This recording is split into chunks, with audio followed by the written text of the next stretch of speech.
شروع اللہ کے نام سے جو بڑا مہربان اور نہایت رحم کرنے والا ہے۔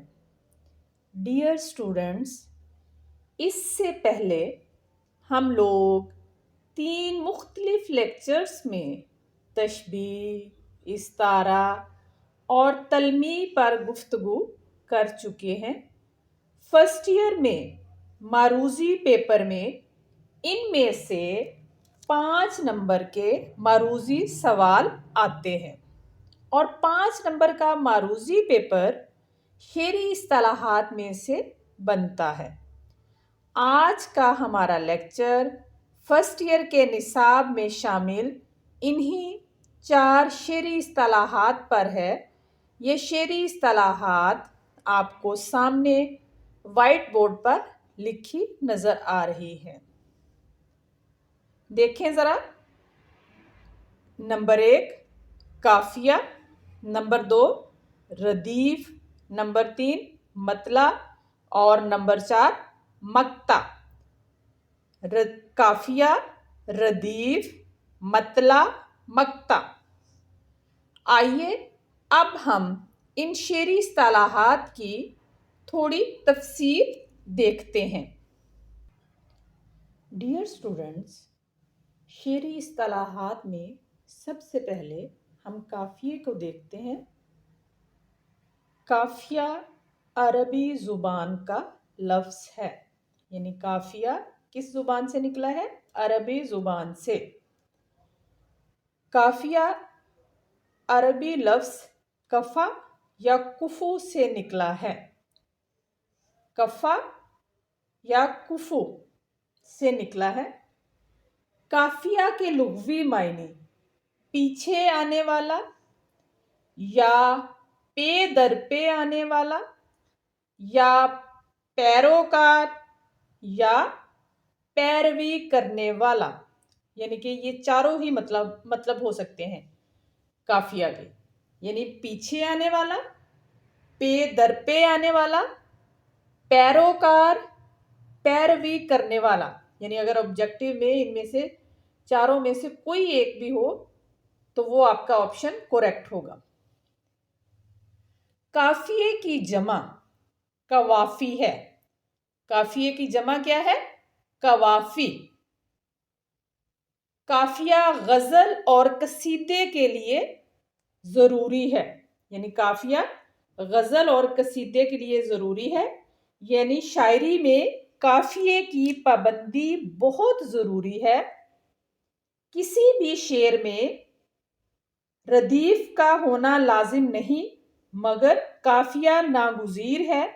اس کے بغیر شاعری کا تصور نہیں کیا جا سکتا۔ البتہ آزاد نظمیں قافیہ سے مستثنیٰ ہیں۔ ڈیئر اسٹوڈنٹس، آئیے اب ہم قافیہ کی تعریف دیکھتے ہیں۔ تعریف دیکھیں۔ شاعری میں یا غزل میں یا نظم میں یا قصیدے میں ردیف سے پہلے آنے والے ہم وزن اور ہم آواز الفاظ کو قافیہ کہا جاتا ہے۔ یعنی شاعری میں ردیف سے پہلے آنے والے ہم وزن اور ہم آواز الفاظ کو قافیہ کہا جاتا ہے۔ اگر غزل میں ردیف موجود نہ ہو تو قافیہ مصرعے کے آخر میں آتا ہے، یعنی کہ اگر غزل میں ردیف موجود نہیں ہے، غزل جو ہے غیر مردف ہے، تو قافیہ جو ہے وہ مصرعے کے آخر میں آتا ہے۔ مطلع کے دونوں مصرعوں میں قافیہ موجود ہوگا، یعنی کسی نظم، غزل، قصیدہ، اس کا جو مطلع ہوگا اس کے دونوں مصرعوں میں قافیہ موجود ہوگا، اور پھر ہر شعر کے دوسرے مصرعے میں قافیہ موجود ہوگا، یعنی کہ مطلع کے دونوں مصرعوں میں، پہلے اور دوسرے دونوں مصرعوں میں جو مطلع ہوگا، غزل یا نظم یا قصیدے کا جو پہلا شعر ہوگا اس کے دونوں مصرعے میں قافیہ ہوگا، اور پھر اس کے بعد کیا ہے کہ ہر شعر کے دوسرے مصرے میں قافیہ آئے گا، یعنی کہ قافیہ موجود ہوگا، قافیہ آئے گا۔ ڈیئر اسٹوڈنٹس، قافیے کی مثال دیکھیں۔ یہ آرزو تھی تجھے گل کے روبرو کرتے، ہم اور بلبلے بےتاب گفتگو کرتے۔ پیامبر نامیسر ہوا تو خوب ہوا، زبان غیر سے کیا شرح آرزو کرتے۔ میری طرح سے ماہ و مہر بھی ہیں آوارہ، کسی حبیب کی یہ بھی ہیں جستجو کرتے۔ اب خواجہ حیدر علی آتش کی اس غزل میں ردیف کیا ہے؟ کرتے، اور ردیف کرتے سے پہلے انڈر لائن کیا ہوا ہے روبرو پہلے مصرے میں، دوسرے میں گفتگو، اور اس کے بعد ہے دوسرا شعر، دوسرے شعر کے دوسرے مصرے میں ہے آرزو، اور تیسرے شعر کے دوسرے مصرے میں ہے جستجو، یعنی کہ روبرو، گفتگو، آرزو اور جستجو قوافی ہیں۔ یہ ہم آواز اور ہم وزن الفاظ ہیں، چنانچہ پہلے شعر میں روبرو اور گفتگو، دوسرے میں آرزو اور تیسرے میں جستجو قافیہ ہیں۔ ڈیئر اسٹوڈنٹ، قافیے کی دوسری مثال دیکھیں۔ آپ لوگوں کے سلیبس میں شامل احمد ندیم قاسمی کی غزل کے 3 اشعار دیکھیں۔ اب تو کچھ اور ہی اعجاز دکھایا جائے، شام کے بعد بھی سورج نہ بجھایا جائے۔ نئے انسان سے تعارف جو ہوا تو بولا، میں ہوں سکرات مجھے زہر پلایا جائے۔ موت سے کس کو مفر ہے، مگر انسانوں کو پہلے جینے کا سلیقہ تو سکھایا جائے۔ احمد ندیم قاسمی کی غزل کے ان اشعار میں دکھایا، بجھایا، پلایا اور سکھایا قوافی ہیں۔ یہ سب الفاظ ہم وزن اور ہم آواز ہیں، چنانچہ پہلے شعر میں دکھایا اور اس کے دوسرے مصرے میں بجھایا، اس کے بعد دوسرے شعر کے دوسرے مصرے میں پلایا، تیسرے شعر کے دوسرے مصرے میں سکھایا قافیہ ہے، اور اس میں ردیف جائے ہے۔ ڈیئر اسٹوڈنٹس، قافیہ کے بعد اب ہم ردیف کو دیکھتے ہیں کہ ردیف کیا ہے۔ ردیف عربی زبان کا لفظ ہے۔ کس زبان کا لفظ ہے؟ عربی زبان کا لفظ ہے۔ لغوی معنی کیا ہے ردیف کے؟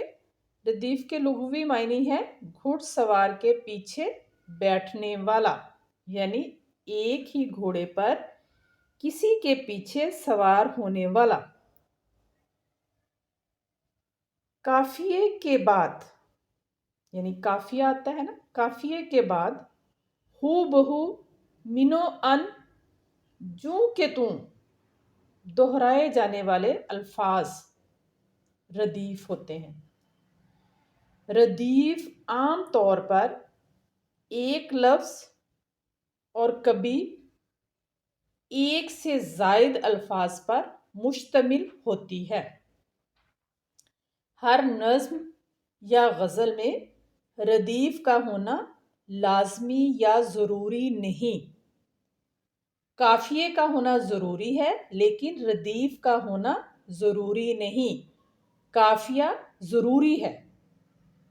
آبجیکٹو میں اکثر سوال پوچھا جاتا ہے کہ کس چیز کا شاعری میں ہونا، نظم یا غزل میں ہونا ضروری ہے، تو آپشن میں ردیف اور قافیہ دونوں ہو سکتے ہیں۔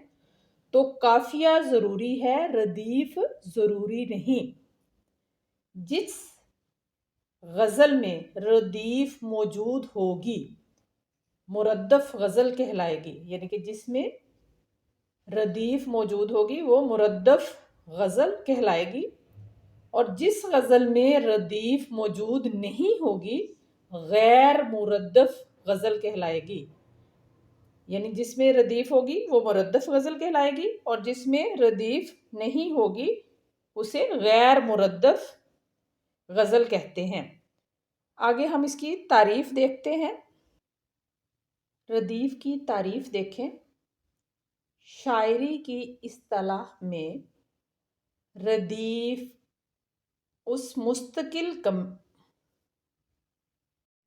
ردیف کی تعریف دیکھیں۔ شاعری کی اصطلاح میں ردیف اس مستقل کلمے یا کلمات کو کہتے ہیں جو کسی شعر یا مصرعے کے آخر میں قافیے کے بعد ہو بہو منو ان جوں کہ توں یا با تکرار آتے ہیں۔ ڈیئر اسٹوڈنٹس، ردیف کی تعریف کے بعد دیکھیں ردیف کی مثالیں۔ ردیف ایک لفظ سے لے کر 6، 7، 8 لفظوں پر بھی مشتمل ہو سکتی ہے، یعنی کہ ردیف ضروری نہیں ہے صرف ایک لفظ کی ہی ردیف ہو۔ ردیف 2 کی بھی ہو سکتی ہے، 3 کی بھی ہو سکتی ہے، 4 کی بھی ہو سکتی ہے، 6، 7، 8 کی بھی ہو سکتی ہے۔ یہ سامنے آپ کے مثالیں ہیں مختلف۔ دیکھیں ذرا پہلی مثال۔ جگ میں آ کر ادھر ادھر دیکھا، تو ہی آیا نظر جدھر دیکھا۔ اب اس میں ردیف کیا ہے؟ دیکھا۔ دیکھا ردیف ہے جو ایک لفظ پر مشتمل ہے۔ دوسری مثال دیکھیں۔ دل میں ایک لہر سی اٹھی ہے ابھی، کوئی تازہ ہوا چلی ہے ابھی۔ اب اس میں کیا ردیف ہے ابھی، دونوں مصروں میں آ رہا ہے ابھی، سیم ہو بہو منو ان دہرایا جا رہا ہے، تو یہ اس میں ہے ابھی ردیف ہے جو 2 الفاظ پر مشتمل ہے۔ تیسری مثال دیکھیں۔ بھلاتا لاکھ ہوں لیکن برابر یاد آتے ہیں، الہی ترک الفت پر وہ کیوں کر یاد آتے ہیں۔ اس میں ردیف یاد آتے ہیں جو 3 الفاظ پر مشتمل ہے، یعنی کہ اس میں ردیف 3 الفاظ پر مشتمل ہے۔ چوتھی مثال دیکھیں۔ وہ جو ہم میں تم میں قرار تھا، تمہیں یاد ہو کہ نہ یاد ہو، وہی یعنی وعدہ نبھا کا تمہیں یاد ہو کہ نہ یاد ہو۔ اب اس میں ردیف جو ہے وہ 7 الفاظ پر مشتمل ہے۔ تمہیں یاد ہو کہ نہ یاد ہو، کہ میں نے پہلے بتایا ہے مثالوں دیکھنے سے پہلے کہ ردیف جو ہے وہ ایک لفظ کی بھی ہو سکتی ہے، 6 کی بھی ہو سکتی ہے، 7 کی بھی، 8 کی بھی۔ یہ مثالیں آپ کے سامنے ہیں۔ پہلی مثال میں ردیف ایک لفظ کی ہے، دوسری مثال میں ردیف 2 لفظ کی ہے، تیسری مثال میں ردیف 3 لفظ پر مشتمل ہے، اور چوتھی جو مثال ہے اس میں ردیف جو ہے 7 الفاظ پر مشتمل ہے۔